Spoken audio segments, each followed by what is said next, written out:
যে শহরে প্রতি মুহূর্তে ভাগ্য তৈরি হয় আবার ভাঙে, কলকাতা ভালোবাসার শহর, যার শিরায় বইছে স্বপ্ন আর বাস্তবের কঠিন ধারা। একদিকে ভিক্টোরিয়া মেমোরিয়ালের শ্বেত শুভ্র চূড়া, অন্যদিকে চিতপুর রোডের জীর্ণতা। এই শহরের বুক চিরে দাঁড়ানো স্বপ্নপুরী, এককালের সবচেয়ে জাঁকজমকপূর্ণ রেস্তোরাঁ। সন্ধে নামলে এর ক্রিস্টালের আলোয় এমন মনে হতো যেন কোনো অপ্সরা স্বর্গ থেকে নেমে এসেছে। এই রেস্তোরাঁর কেবল সেই সব মানুষই প্রবেশের সাহস দেখাত যাদের পকেটে ছিল অঢেল সম্পদ আর আভিজাত্যের পরিচয়। কিন্তু প্রতিটি সন্ধ্যায় সেই দরজার ঠিক বাইরে ধর্মতলার ফুটপাতের এক শীতল প্রান্তে বসতেন এক বৃদ্ধা, তার নাম কল্যাণী, যে ছিল সেই রেস্তোরাঁর মালিক। কিন্তু এত বড় রেস্তোরাঁর মালিক হওয়া সত্ত্বেও কেন তিনি আজ তারই রেস্তোরাঁর সামনে ভিক্ষে করছেন? চলুন শুরু করি আজকের এই হৃদয়স্পর্শী গল্প। কথা দিলাম, গল্পটি শুনলে আপনি বলতে বাধ্য হবেন, মানুষ কেন এমন হয়? সেই সন্ধ্যায় স্বপ্নপুরীর ভেতরের মেজাজ ছিল অন্যরকম। ম্যানেজার সুধীর একটি দামি কাশ্মীরি সিল্কের পাঞ্জাবি পরে বারবার কপাল মুছছিলেন। তাঁর রেস্তোরাঁটি ছিল ঋণের জালে জড়ানো, এবং সেদিন সন্ধ্যায় এক বিশাল শিল্পগোষ্ঠী, সেনগুপ্তা গ্রুপের সিইও, সেটি কেনার জন্য আসছিলেন। সুধীর জানতেন যে এই চুক্তিটি সম্পন্ন হলে তার জীবন বদলে যাবে। তিনি প্রতিটি জিনিস নিখুঁতভাবে পরীক্ষা করে দেখেছিলেন।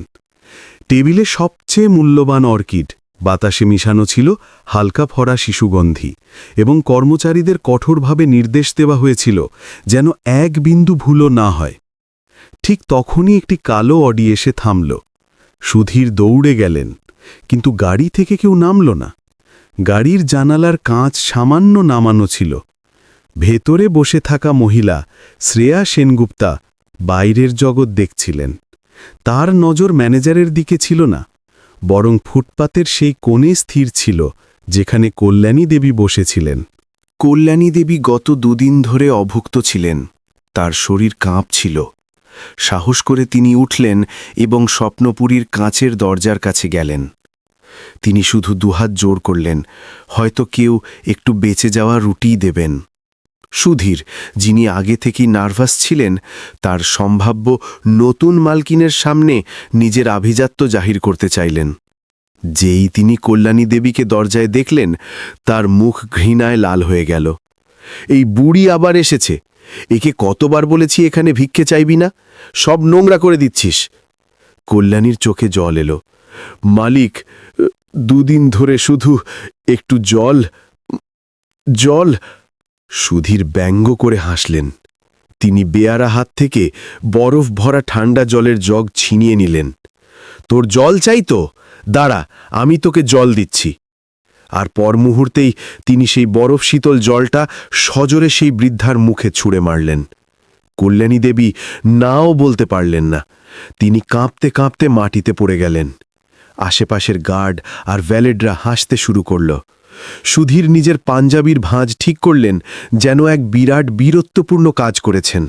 ঠিক সেই মুহূর্তে কালো অডির দরজা খুলল। ভেতরে বসা শ্রেয়া সেনগুপ্তার মুখ পাথরের মতো কঠোর হয়ে গিয়েছিল। তিনি সবকিছু দেখেছিলেন। শ্রেয়া সেনগুপ্তা গাড়ি থেকে নামলেন। তিনি লক্ষ লক্ষ টাকা দামের সিল্কের শাড়ি পরেছিলেন এবং তার গলার হীরার নেকলেস রেস্তোরাঁ আলোর চেয়েও বেশি ঝলমল করছিল। কিন্তু তার চোখে হীরার দুতি নয়, ইস্পাতের শীতলতা ছিল। তিনি ধীর স্থির পায়ে এগিয়ে গেলেন, ঠিক যেন কোনো বাঘিনী তার লক্ষ্যের দিকে এগোচ্ছে। সুধীর, যিনি একটু আগে নিজের সাহসিকতায় গর্বিত ছিলেন, শ্রেয়াকে তার দিকে আসতে দেখে ভয় পেয়ে গেলেন। তিনি দৌড়ে গেলেন, নিজের মুখে সবচেয়ে তোষামোদির হাসি এঁকে। ম্যাডাম, আপনাকে স্বাগতম। আমি সুধীর, এখানকার ম্যানেজার। একটু আবর্জনা ছিল, কেবল সেটাই পরিষ্কার করছিলাম। আপনি ভেতরে আসুন। শ্রেয়া তাকে দেখলেনও না। তার দৃষ্টি মাটিতে পড়ে থাকা সেই কাঁপতে থাকা বৃদ্ধার দিকে ছিল। তিনি সুধীরের পাশ দিয়ে এমনভাবে চলে গেলেন যেন তিনি বাতাস। স্বপ্নপুরীর সমস্ত গার্ড, ভ্যালেট এবং বাইরে দাঁড়িয়ে থাকা লোকেরা, যারা এক মুহূর্তে আগেও হাসছিল, এবার পুরোপুরি নিথর হয়ে গেল। তারা এর আগে কখনো কোনো ধনী ব্যক্তিকে ফুটপাতের দিকে যেতে দেখেনি। শ্রেয়া ঠিক কল্যাণী দেবীর সামনে এসে থামলেন। কল্যাণী, যিনি বরফ ঠান্ডা জলে অসাড় হয়ে গিয়েছিলেন, তার মনে হল হয়তো কেউ তাকে আঘাত করতে এসেছে। তিনি ভয়ে চোখ বন্ধ করে নিলেন। কিন্তু পরের মুহূর্তে তিনি একটি নরম উষ্ণ স্পর্শ অনুভব করলেন। শ্রেয়া সেনগুপ্তা গ্রুপের সিইও হাঁটু গেড়ে সেই নোংরা ভেজা ফুটপাতে বসে পড়েছিলেন। তিনি কল্যাণী দেবীর কাঁপতে থাকা কাঁধ স্পর্শ করলেন। কল্যাণী ভয়ে ভয়ে চোখ খুললেন। তার ঝাপসা দৃষ্টির সামনে একটি মুখ ছিল, যার চোখে রাগ নয়, এক অদ্ভুত কষ্ট ছিল। মা জননী। শ্রেয়ার কণ্ঠস্বর তুলোর মতো কোমল ছিল। আপনার আঘাত লাগেনি তো? কল্যাণী কিছু বলতে পারলেন না। তিনি কেবল সেই মহিলাকে দেখতে থাকলেন। শ্রেয়া পেছনে ঘুরে নিজের ড্রাইভারকে ইশারা করলেন। ড্রাইভার একটি দামি ক্যানভাস শাল এবং জলের বোতল নিয়ে ছুটে এলো।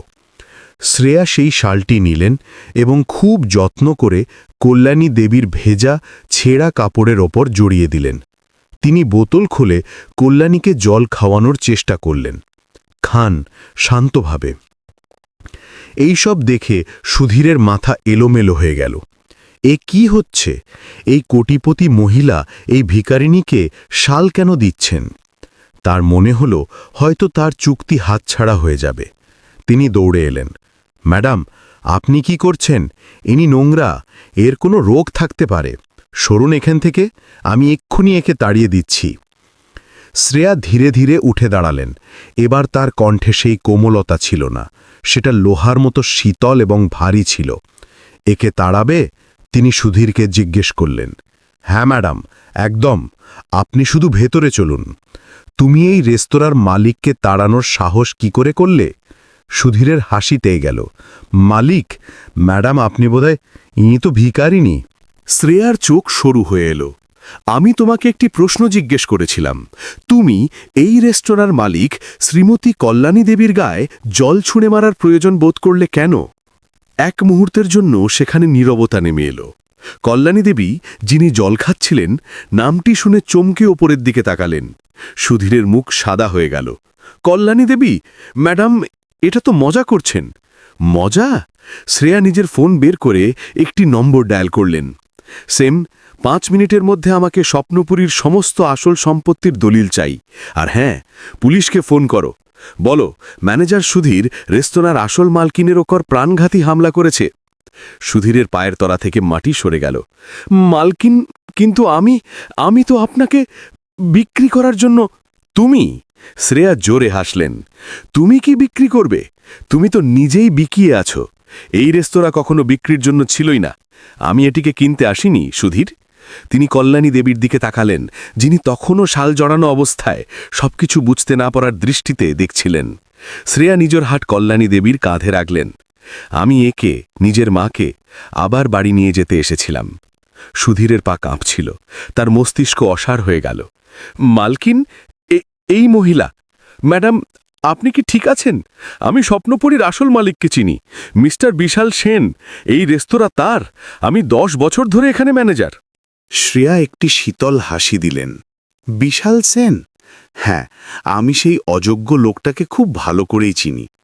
তিনি সুধীরকে অগ্রাহ্য করলেন এবং আবার কল্যাণী দেবীর দিকে ঘুরলেন, যিনি তখনও স্তম্ভিত হয়ে শ্রেয়ার মুখের দিকে তাকিয়েছিলেন। কল্যাণী দেবী, এই নামটা তার কানে বাজছিল। এই নাম তো তারই ছিল, কিন্তু এই নাম তো সবাই ভুলে গিয়েছিল। পৃথিবীর কাছে তো তিনি কেবল একজন নামহীন বৃদ্ধা ছিলেন।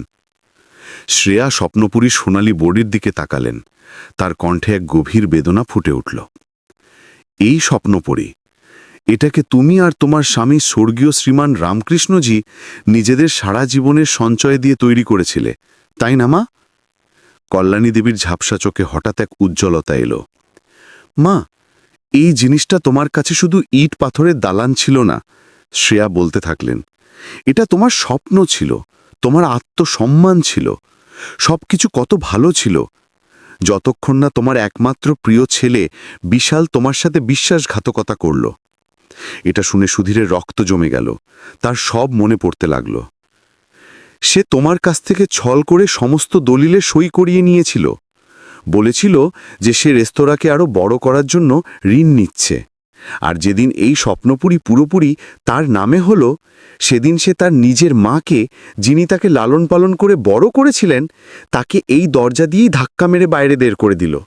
যেমন যেমন শ্রেয়া বলছিলেন, কল্যাণী দেবীর মস্তিষ্কে থাকা ধোঁয়াশা কাটতে লাগল। তার সব মনে পড়ে গেল। বিশালের চিৎকার, তার হাত ধরে টেনে নিয়ে যাওয়া, আর আর সুধীর। হ্যাঁ, এই সুধীরই ছিল যে সেই সময় বিশালের পাশে দাঁড়িয়ে নির্লজ্জভাবে হাসছিল আর গার্ডদের হুকুম দিচ্ছিল, ফেলে দাও এই বুড়িকে বাইরে। কল্যাণী দেবীর মুখ থেকে একটি চাপা আর্তনাদ বেরিয়ে এলো, বিশাল, আমার ছেলে। তুমি রাস্তায় এসে পড়েছিলে। শ্রেয়া কল্যাণীর হাত ধরলেন। তুমি সব হারিয়েছিলে, কিন্তু তুমি একটা জিনিস ভুলে গিয়েছিলে মা। তুমি ভুলে গিয়েছিলে যে পুণ্যের যে বীজ বোনা হয় তা কখনো বন্ধা হয় না। শ্রেয়া নিজের দিকে ইশারা করলেন। ২০ বছর আগে এই রেস্তোরাঁর বাইরে একটি ১৪ বছরের অনাথ মেয়ে ঠান্ডায় কাঁপছিল। তার ৩ দিন ধরে খাওয়া জুটেনি। সে পড়তে চাইত, কিন্তু তার কাছে স্কুলের বেতন দেওয়ার টাকা ছিল না। তখন তিনি কল্যাণীর দিকে আঙুল তুললেন, যে তখন মালকিন ছিলে। বাইরে এলে, তুমি তাকে ভেতরে ডাকলে, নিজের হাতে খাবার খাওয়ালে, এবং শুধু তাই নয়, তুমি তার পুরো পড়াশোনার, তার কলেজ পর্যন্ত সব খরচ বহন করেছিলে। শ্রেয়ার চোখে জল এলো। আমি সেই মেমা, শ্রেয়া, তোমার ছোট্ট শ্রেয়া। কল্যাণী দেবীর চোখ বিস্ফারিত হয়ে গেল। শ্রেয়া, বেটি, তুই? হ্যাঁ মা। শ্রেয়া তার চোখের জল মুছলেন এবং তারপর তিনি ঝড়ের মতো সুধীরের দিকে ঘুরলেন। আর তুমি সুধীর, তুমি তো বিশালের এই জঘন্য পাপের সমান অংশীদার ছিলে। তুমিই ছিলে যে একে অপমান করে বাইরে ছুঁড়ে ফেলে দিয়েছিলে। আমি সব জানি। না ম্যাডাম, ওটা তো বিশাল সাহেবের আদেশ ছিল। আমি তো কর্মচারী। আদেশ ছিল? শ্রেয়া গর্জন করে উঠলেন। আর আজ কোন সাহেবের আদেশ ছিল যে তুমি নিজের আসল মালকিনের গায়ে জল ছুঁড়ে মারলে, শুধু এই কারণে যে তিনি গরিব দেখাচ্ছিলেন? ঠিক তখনই পুলিশের গাড়ির সাইরেন এবং একটি কালো স্করপিও দ্রুত গতিতে এসে থামল। স্করপিও থেকে শ্রেয়ার উকিল সেন হাতে একটি ফাইল নিয়ে নামলেন। ইন্সপেক্টর, শ্রেয়া পুলিশকে ডাকলেন। এই হলো সুধীর এবং ওই হলো স্বপ্নপুরী। আমি এই রেস্তোরাঁ বিশাল সেনের কাছ থেকে গতকালই পুরো মূল্যে কিনে নিয়েছি, আর আজ সকালে আমি এর সমস্ত মালিকানা আবার শ্রীমতী কল্যাণী দেবীর নামে করে দিয়েছি।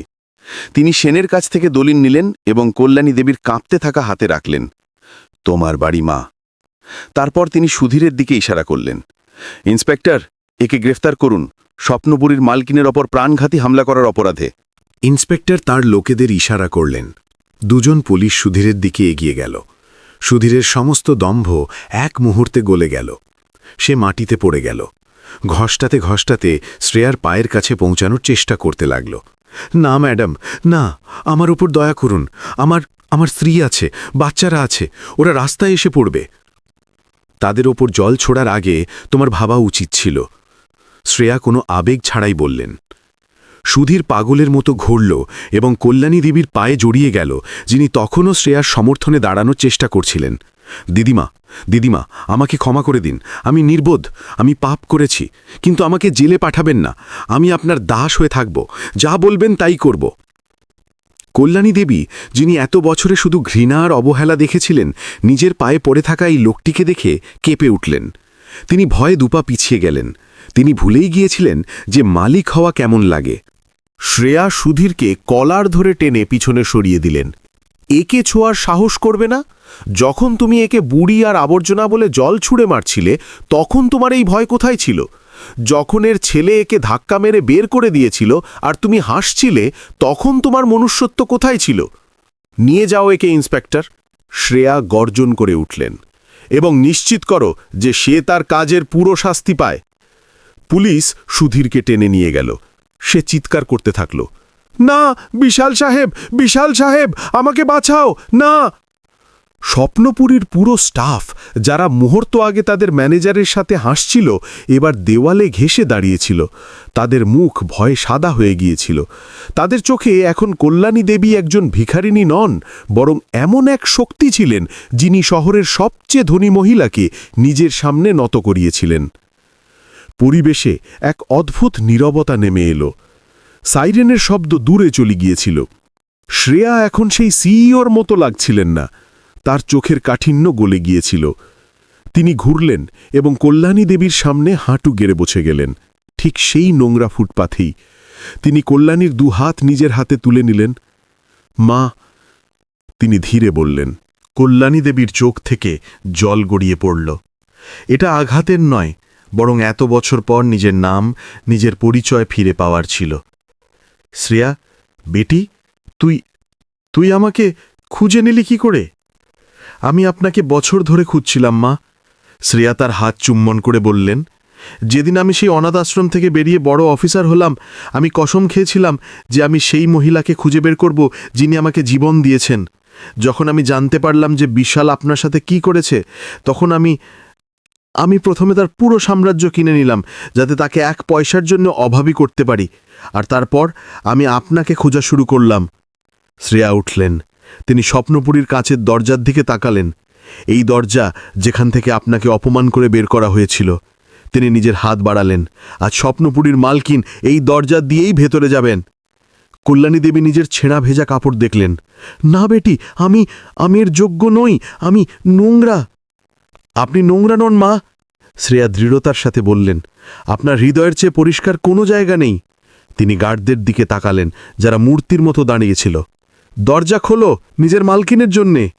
গার্ডরা কাঁপতে কাঁপতে দরজা খুলল এবং মাথা নিচু করল। শ্রেয়া কল্যাণী দেবীর হাত ধরলেন এবং তাকে সেই চৌকাঠের ওপার নিয়ে গেলেন। যেই কল্যাণী দেবী ভেতরে পা রাখলেন, রেস্তোরাঁর ভেতরে বসে থাকা ধনী গ্রাহকদের হাসি আর কথার শব্দ থেমে গেল। সবাই ঘুরে এই অদ্ভুত দৃশ্য দেখছিল। একজন কোটিপতি মহিলা একজন ভিখারিনীর হাত ধরে আছেন।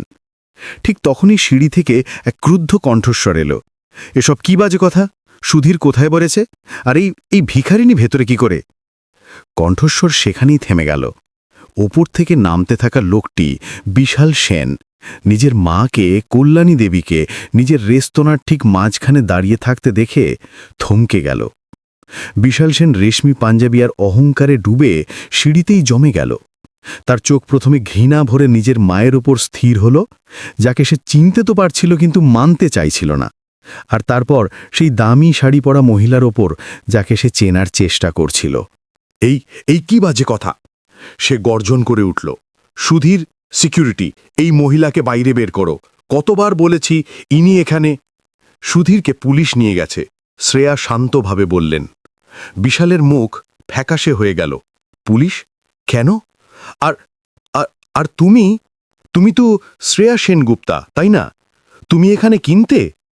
আমি এখানে কিনতে আসিনি বিশাল। শ্রেয়ার কণ্ঠস্বর পুরো হলে প্রতিধ্বনিত হল। এত নীরবতা ছিল। আমি কিনে ফেলেছি। বিশাল এটা বুঝতে এক মুহূর্ত নিল। তারপর সে হাসল, এক ঘাবড়ে যাওয়া হাসি। কিনে ফেলেছ? ভালো ভালো। সুধীর বলেছিল। আমি এই রেস্তোরাঁ কিনিনি বিশাল, শ্রেয়া তার কথা কাটলেন। আমি তোমার জীবন কিনে নিয়েছি। বিশালের হাসি উধাও হয়ে গেল। কি মানে তোমার? মানে এই যে তুমি গত 2 বছর ধরে প্রচুর ঋণের বোঝায় ডুবেছিলে। জুয়ায়, বাজিতে তুমি স্বপ্নপুরীকে বাজি ধরেছিলে। তুমি ব্যাংকের লোন শোধ করতে পারছিল না। তুমি এই সব কি করে জানলে? বিশালের কণ্ঠস্বর কেঁপে উঠল। কারণ যেই ব্যাংক থেকে তুমি লোন নিয়েছিলে, সেই ব্যাংক গত মাসে সেনগুপ্তা গ্রুপ কিনে নিয়েছে। তোমার সমস্ত ঋণ এখন আমার নামে।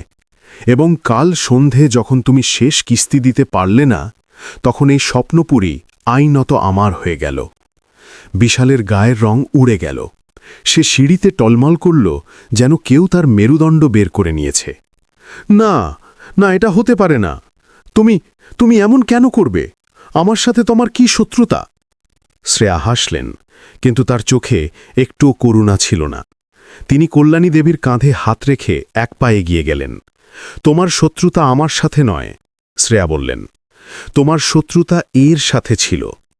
বিশাল এবার সত্যি সত্যিই তার মাকে দেখলেন। সেই ছেঁড়া কাপড়, সেই জট পাকানো চুল। হেই বুড়ি, এর জন্য তুমি আমার মাকে চেনো? তোমার চেয়ে ভালো চিনি, শ্রেয়া বললেন। যখন তুমি এই মায়ের কামানো টাকায় ফুর্তি করছিলে, তখন এই মা, তোমার মা, ফুটপাতে অভুক্ত অবস্থায় ঘুমোচ্ছিলেন। যখন তুমি একে চিনতে অস্বীকার করলে তখন আমি একে খুঁজছিলাম। বিশাল এবার বুঝতে পারল এই সব একটা জাল ছিল। তার সম্পদ, তার ফুর্তি সব কেড়ে নেওয়া হয়েছে। সেই সিঁড়ি থেকে দৌড়ে নামল, মাটিতে পড়ল এবং ঘষ্টাতে ঘষ্টাতে কল্যাণী দেবীর পায়ের কাছে এলো। ঠিক সেই দৃশ্য যা কিছুক্ষণ আগে সুধীর করেছিল। মা, সে চিৎকার করল, মা, আমাকে ক্ষমা করে দাও। আমার ভুল হয়ে গেছে। আমি অন্ধ হয়ে গিয়েছিলাম মা। সে কল্যাণী দেবীর পা ধরতে যাচ্ছিল যে শ্রেয়া তাকে থামিয়ে দিলেন। কল্যাণী দেবী, যিনি এতক্ষণ পাথর হয়ে দাঁড়িয়েছিলেন, তার ছেলেকে মাটিতে গড়াগড়ি খেতে দেখলেন। তার চোখে ঘৃণা ছিল না, ছিল শুধু এক গভীর অথৈ যন্ত্রণা। তিনি শ্রেয়ার হাত সরালেন। তিনি ধীরে ধীরে ঝুঁকলেন, বিশাল আশায় ওপরে তাকাল। কল্যাণী দেবী কিছু বললেন না। তিনি শুধু নিজের হাত তুললেন এবং নিজের ভেজা, কাঁপতে থাকা হাত তার ছেলের মাথায় রাখলেন। একজন মা, যিনি সব কিছু হারিয়েছিলেন, তবুও আশীর্বাদ দিচ্ছিলেন। বিশাল এটা সইতে পারল না। এটা কোনো শাস্তির থেকেও বেশি যন্ত্রণাদায়ক ছিল। সে হাউ হাউ করে কাঁদতে লাগল। শ্রেয়া বিশালকে দেখলেন, তারপর কল্যাণী দেবীকে। মা, তিনি শান্তভাবে বললেন, এই রেস্তোরাঁ এখন আপনার। আপনি যা বলবেন তাই হবে। আপনি চাইলে আমি ওকে এখনই পুলিশের হাতে তুলে দিতে পারি। কল্যাণী দেবী মৃদুভাবে মাথা নাড়লেন। তিনি নিজের ছেলেকে দেখলেন যে মাটিতে ছড়িয়ে পড়েছিল। তারপর তিনি স্বপ্নপুরীকে দেখলেন, যা তিনি নিজের স্বামীর সাথে মিলে গড়ে তুলেছিলেন। আমার ছেলে, তিনি ক্ষীণ ভেঙে যাওয়া গলায় বললেন, আমার ছেলে আজ থেকে এখানে থালা বাসন মাজবে। বিশালের চোখ কপালে উঠল। থালা বাসন? মা, তুমি? তার মনে হচ্ছিল মা তাকে ক্ষমা করে দেবেন বা হয়তো শ্রেয়া তাকে জেলে পাঠাবেন। কিন্তু এই শাস্তি মৃত্যু থেকেও খারাপ ছিল। নিজের রেস্তোরাঁয় সেই সব কর্মচারীদের সামনে যাদের ওপর সে কাল পর্যন্ত হুকুম চালাতো, সে থালা বাসন মাজবে? না মা, না, এর চেয়ে ভালো আমাকে পুলিশকে দিয়ে দাও। আমি এই অপমান।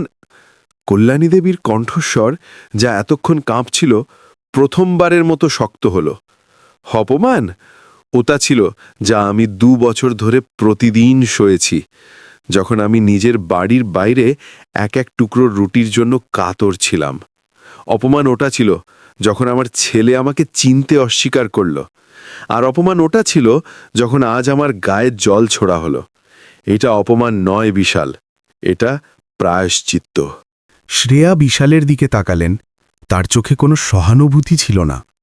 তোমার মা তোমাকে একটা সুযোগ দিয়েছেন বিশাল। হয় এটা গ্রহণ করো, নয়তো আমি ইন্সপেক্টরকে ফোন করছি। প্রতারণা, জালিয়াতি এবং নিজের মাকে গৃহহীন করার অপরাধে কম করে 15 বছর।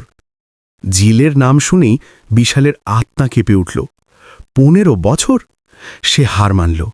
তার অহংকার, তার রাগ সব সেই ভয়ের কাছে গলে গেল। সে মাটিতে পড়ে থাকা অ্যাপ্রনটার দিকে তাকাল। শ্রেয়া হেড শেফকে ডাকলেন, যিনি কোনায় ভীত হয়ে দাঁড়িয়েছিলেন। শেফ, আজ থেকে তুমি এই রেস্তোরাঁর ম্যানেজার। আর তিনি বিশালের দিকে ইশারা করলেন, এই তোমার নতুন ডিশওয়াশার। এর কাছ থেকে সেই কাজই করাবে যা তুমি সবচেয়ে নিচে স্টাফদের দিয়ে করাও। আর হ্যাঁ, এর বেতন বাকি ডিশওয়াশারদের থেকে অর্ধেক হবে। অর্ধেক বেতন প্রতি মাসে এর মা কল্যাণী দেবীজির অ্যাকাউন্টে জমা হবে। শেফ কাঁপতে কাঁপতে হ্যাঁ ম্যাডাম বললেন। শ্রেয়া এবার কল্যাণী দেবীর দিকে ফিরলেন। তার মুখ আবার নরম হয়ে গেল। মা, চলুন। কোথায় বেটি? আপনাকে তৈরি করতে। শ্রেয়া নিজের ফোন বের করলেন। হ্যাঁ, আমার অ্যাসিস্ট্যান্টকে বলো শহরের সবচেয়ে দামি স্টোর থেকে 10টি সেরা শাড়ি আর জুতো নিয়ে স্বপ্নপুরীর ভিআইপি সুইটে পৌঁছাতে 10 মিনিটের মধ্যে। কল্যাণী দেবীকে সাহায্য করে রেস্তোরাঁর মাঝখান দিয়ে ভিআইপি লিফটের দিকে নিয়ে গেলেন। সমস্ত গ্রাহক, যারা এতক্ষণ নিঃশ্বাস বন্ধ করেই নাটক দেখছিল, সম্মানে উঠে দাঁড়াল। তারা আজ যা দেখল তা কোনো সিনেমার থেকে কম ছিল না। বিশাল সেখানেই মাটিতে বসে থাকল। হেড শেফ, যিনি এখন ম্যানেজার, তার কাছে এলেন। ওঠো, তিনি কর্কশ কণ্ঠে বললেন। রান্নাঘর ওই দিকে, সিঙ্ক নোংরা বাসনে ভর্তি। বিশাল নিজের জীবনে কখনো এক গ্লাস জলও তুলে খাননি। সে নিজের লক্ষ লক্ষ টাকা দামের ঘড়িটি খুলল, নিজের রেশমি পাঞ্জাবি এবং কাঁপতে কাঁপতে সেই নোংরা অ্যাপ্রনটি পরে নিল। সে সেই সিঁড়িগুলো দিয়ে নামল যা রান্নাঘরের দিকে যেত, যেখান থেকে সবসময় দুর্গন্ধ আর গরম আসত। ৮ ঘন্টা পর স্বপ্নপুরীর দরজা আবার খুলল, কিন্তু এবার কোনো ভিখারিনী নয়, বরং একজন রানী ভেতরে এলেন। কল্যাণী দেবী স্নান করে একটি সুন্দর সাধারণ সিল্কের শাড়িতে ছিলেন। তার সাদা চুল পরিপাটি করে বাঁধা ছিল। তার মুখে 2 বছরের ময়লা নয়, বরং এক হারানো তেজ ছিল। শ্রেয়া তার হাত ধরে সেই টেবিলে নিয়ে গেলেন, যা রেস্তোরাঁর সবচেয়ে বিশেষ মালকিনের টেবিল বলে গণ্য হতো। স্টাফরা মাথা ঝুঁকিয়ে তাকে স্যালিউট করল। নমস্কার মালকিনজি। কল্যাণী দেবী বসতে বসতে লম্বা শ্বাস নিলেন। তার মনে হল যেন তিনি 20 বছর পর বাড়ি ফিরেছেন। শ্রেয়া তার জন্য নিজের হাতে জল ঢেলে দিলেন। মা, আপনি সত্যি চান যে বিশাল এখানে?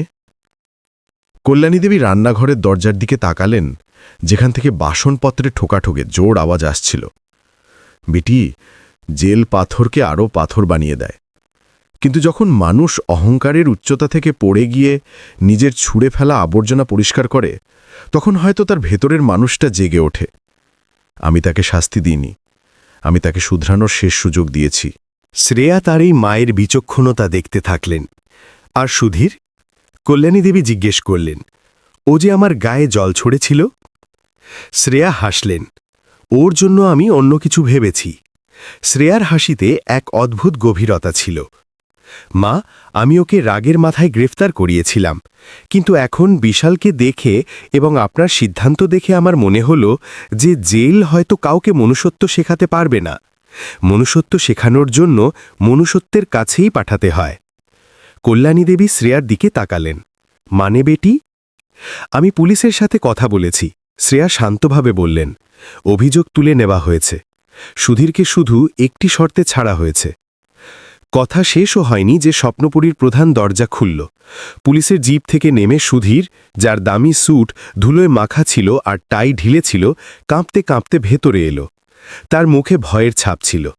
তার মনে হয়েছিল তাকে চাকরি থেকে বের করে দেওয়া হবে, হয়তো তাকে বিশালের সাথেই জেলে ঢুকিয়ে দেওয়া হবে, কিন্তু তাকে আবার রেস্তোরাঁয় ফিরিয়ে আনা হলো কেন? সে ঘষতে ঘষতে সেই শাহী টেবিল পর্যন্ত এলো যেখানে কল্যাণী দেবী বসেছিলেন। সে শ্রেয়াকে দেখার সাহসও পেল না। সে সোজা কল্যাণী দেবীর পায়ে লুটিয়ে পড়ল। তার কপাল ঠান্ডা মার্বেলের মেঝেতে লেগে গেল। মালকিনজি, সে কেঁদে উঠল। মালকিনজি, আমাকে ক্ষমা করে দিন। আমি অন্ধ হয়ে গিয়েছিলাম। দৌলতের নেশায় আমাকে মানুষ দেখাচ্ছিল না। আমার বাচ্চারা আছে, ওরা বরবাদ হয়ে যাবে। আমাকে রাস্তায় আনবেন না, আমি ভিক্ষা চাইছি। কল্যাণী দেবী সেই লোকটিকে দেখলেন। সেই লোক ছিল যে কিছুক্ষণ আগে তাকে দেখে হাসছিল। তিনি সেই ঠান্ডা জলের কাঁপুনি আবার অনুভব করলেন। তিনি কোনো জবাব দিলেন না। তিনি শুধু নিজের হাত তুললেন এবং ওয়েটারকে ডাকলেন, 1 গ্লাস বরফ শীতল জল আনো। এটা শুনেই সুধীরের আত্মা কেঁপে উঠল। তার মনে হল এবার সেই জলই তার মুখে ছুঁড়ে মারা হবে।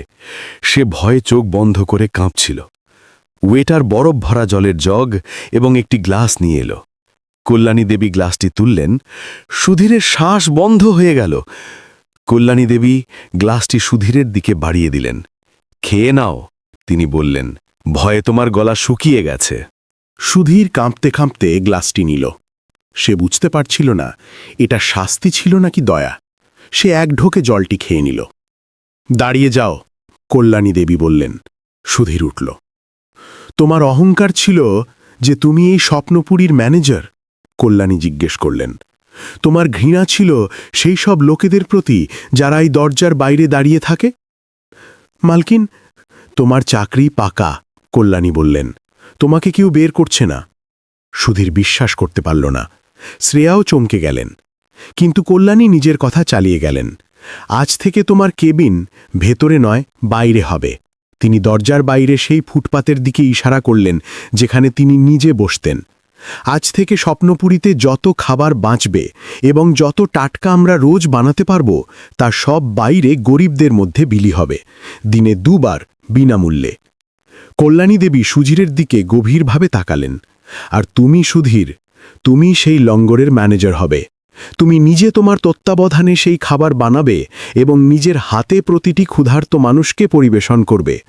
তুমি এটা নিশ্চিত করবে যে প্রতিটি মানুষ, সে দেখতে যেমনই হোক না কেন, সম্মান সহকারে খাবার আর পরিষ্কার জল পায়। শ্রেয়া এবার হাসলেন। এই ছিল আসল শাস্তি। আর তোমার মাইনে, শ্রেয়া কথাটি শেষ করলেন, অর্ধেক করে দেওয়া হয়েছে। তোমার অর্ধেক মাইনে দিয়ে এই লঙ্গরের খরচ চলবে। সুধীরের কোনো উপায় ছিল না। জেলে যাওয়ার বা রাস্তায় আসার চেয়ে এটা 1000 গুণ ভালো ছিল। এটা অন্তত একটা সুযোগ ছিল। সে চোখের জল মুছল এবং হাত জোড় করল। জি জি মালকিন, যেমন আপনি বলেন। যাও, কল্যাণী বললেন। রান্নাঘরে যাও এবং দেখো আজ রাতের জন্য কি বাঁচতে পারে। কাজ শুরু করো। সুধীর ঘুরল এবং রান্নাঘরের দিকে চলে গেল। সেই রান্নাঘরে, যেখানে এক কোণায় বিশাল সেন হাঁটু পর্যন্ত নোংরায় দাঁড়িয়ে নিজের জীবনের প্রথম প্লেট মাজছিল। কল্যাণী দেবী একটি লম্বা শ্বাস নিলেন। তিনি টেবিলে রাখা দামি মেনু দেখলেন। আপনি কি কিছু খাবেন মা? শ্রেয়া জিজ্ঞেস করলেন। না বেটি, আমার পেট তো ভরে গেছে, কিন্তু একটা শেষ কাজ বাকি আছে। কেমন কাজ? এই রেস্তোরাঁ। কল্যাণী চারদিকে দেখলেন। এটাকে আমি আর আমার স্বামী বানিয়েছিলাম, কিন্তু এখন এটা আমার রইল না। মা? শ্রেয়া বুঝতে পারলেন না। এটা আপনারই তো। কাগজ জমির হয় বেটি, নিয়তের নয়, কল্যাণী বললেন। এই জায়গা অহংকারের উপর তৈরি হয়েছিল। বিশাল একে ভোগবিলাসের আড্ডা বানিয়ে দিয়েছিল। আমি এখানে এক মুহূর্ত শান্তিতে বসতে পারব না। তিনি শ্রেয়ার হাত ধরলেন। বেটি, এই স্বপ্নপুরীকে বেচে দাও। বেচে দেব? শ্রেয়া স্তব্ধ হয়ে গেলেন। কিন্তু মা, আপনার উত্তরাধিকার। আমার উত্তরাধিকার ইট নয়, কল্যাণী হেসে বললেন। আমার উত্তরাধিকার তুমি। শ্রেয়ার মনে হলো যেন কেউ তার পায়ের নিচ থেকে মাটি টেনে নিয়েছে। বেচে দেব? মা, এটা আপনার জয়, আপনার বাড়ি। আপনি একে ফিরে পেয়েছেন। কল্যাণী দেবী স্বপ্নপুরীর দামে সাজসজ্জা, সোনার স্তর দেওয়া দেওয়াল এবং ঝাড়বাতিগুলো দেখলেন। তার চোখে এখন আর কোনো মোহ ছিল না। বাড়ি? তিনি ধীরে হাসলেন। না বেটি, এটা বাড়ি নয়, এটা বাজার। এমন এক বাজার যেখানে অহংকার বিক্রি হয় আর মনুষ্যত্ব কেনা হয়। আমার স্বামী আর আমি একে কঠোর পরিশ্রম আর ভালোবাসা দিয়ে সিঞ্চন করেছিলাম, কিন্তু আমার ছেলে বিশাল একে লোভ আর ভোগবিলাসের আড্ডা বানিয়ে দিয়েছে। এখানের হাওয়ায় আমার স্বামীর ঘাম নয়, আমার ছেলের প্রতারণা মেশানো আছে। আমি এখানে শান্তির নিঃশ্বাস নিতে পারব না। তিনি শ্রেয়ার দিকে ফিরলেন। তার চোখ অশ্রুতে নয়, বরং এক নতুন সংকল্পে ঝলসে উঠছিল। আমার উত্তরাধিকার এই ইট পাথর নয়, আমার উত্তরাধিকার সেই পুণ্য যা আমি তোমার মধ্যে দেখেছিলাম। তাহলে এবার কি করবেন মা? শ্রেয়া জিজ্ঞেস করলেন, যিনি এবার বুঝে গিয়েছিলেন যে তিনি কোনো সাধারণ মহিলার সামনে বসে নেই। আমি সেখানেই যাব যেখানে আমি এসেছি, কল্যাণী বললেন। ফুটপাতে। কিন্তু এবার আমি একা যাব না। তিনি শ্রেয়ার হাত ধরলেন। বেটি, এই স্বপ্নপুরীকে বেচে দিয়ে যে কোটি কোটি টাকা আসবে, তা দিয়ে আমরা এই শহরের সবচেয়ে বড় অনাথাশ্রম এবং বৃদ্ধাশ্রমের ভিত্তি স্থাপন করব, কল্যাণী আশ্রয়। এমন একটা বাড়ি যেখানে কোনো শিশুকে ফুটপাতে ভিক্ষা চাইতে না হয় আর কোনো মাকে তার ছেলের দয়ার ওপর বাঁচতে না হয়। কল্যাণীর কণ্ঠে এক দৃঢ়তা ছিল। আমরা একটি হাসপাতাল বানাবো যেখানে কোনো গরিবের চিকিৎসা টাকার অভাবে থামবে না, এবং আমরা এমন একটি রান্নাঘর শুরু করব যা 24 ঘন্টা জ্বলবে। কল্যাণী অন্নক্ষেত্র, যেখানে কোনো ক্ষুধার্ত মানুষ যে কোনো সময় এসে সম্মান সহকারে খাবার খেতে পারবে। শ্রেয়ার চোখ থেকে জল গড়িয়ে পড়ল। তিনি একজন কোটিপতি সিইও ছিলেন, যিনি দুনিয়া জয় করেছিলেন, কিন্তু আজ তিনি এই বৃদ্ধার পায়ে নিজের সমস্ত সম্পদ উজাড় করে দিতে তৈরি ছিলেন। আর বিশাল, সুধীর? শ্রেয়া জিজ্ঞেস করলেন। ওরা দুজন? কল্যাণী রান্নাঘরের দরজার দিকে তাকালেন। এই রেস্তোরাঁ বিক্রি হয়ে যাবে, কিন্তু তাদের প্রায়শ্চিত্ত এখনো বাকি আছে। বিশাল থালাবাসন মাজার কাজ চালিয়ে যাবে, কিন্তু স্বপ্নপুরীতে নয়, আমাদের কল্যাণী আশ্রয়ের রান্নাঘরে। সে সেই সব বয়স্কদের সেবা করবে যাদের তারই মতো ছেলেরা ঠুকরে দিয়েছে। আর সুধীর, সে কল্যাণী অন্নক্ষেত্রের ম্যানেজার হবে। সে নিশ্চিত করবে যে কোনো গরিব, যাকে সে কখনো আবর্জনা ভাবত, সে যেন অভুক্ত না ফেরে। শ্রেয়া উঠে দাঁড়ালেন। তিনি কল্যাণী দেবীর হাত নিজের হাতে তুলে নিলেন এবং তা নিজের কপালে ছুঁয়ালেন। মা, আমি তো ভাবতাম যে আজ আমি আপনাকে সাহায্য করলাম, যে আমি আপনাকে আপনার সাম্রাজ্য ফিরিয়ে দিলাম, কিন্তু সত্যি তো এই যে আপনি আমাকে বাঁচিয়েছেন। আপনি আমাকে শিখিয়েছেন যে আসল দৌলত কি হয়। কল্যাণী দেবী শ্রেয়ার মাথায় হাত বুলালেন। আমরা দুজন দুজনকে বাঁচিয়েছি বেটি। 20 বছর আগে আমি একটা অভুক্ত মেয়ের মধ্যে মনুষ্যত্ব দেখেছিলাম। আজ তুমি একজন ভিখারিনীর মধ্যে তার মাকে খুঁজে নিলে। জীবনের এটাই হিসেব, যে পুণ্য আমরা করি তা কখনো নষ্ট হয় না, তা ঘুরে সঠিক সময় আমাদের কাছে অবশ্যই ফিরে আসে। কিছু মাসের মধ্যেই স্বপ্নপুরীর জায়গায় একটি সুদৃশ্য হাসপাতাল দাঁড়িয়েছিল এবং তার পাশে কল্যাণী আশ্রম। বিশাল সেখানে চুপচাপ মেঝে পরিষ্কার করত, আর সুধীর লঙ্গরে ঘাম ঝরাত। আর সেই আশ্রমের উঠোনে কল্যাণী দেবী শত শত শিশু আর বৃদ্ধদের মাঝে বসে শ্রেয়াকে দেখে হাসছিলেন।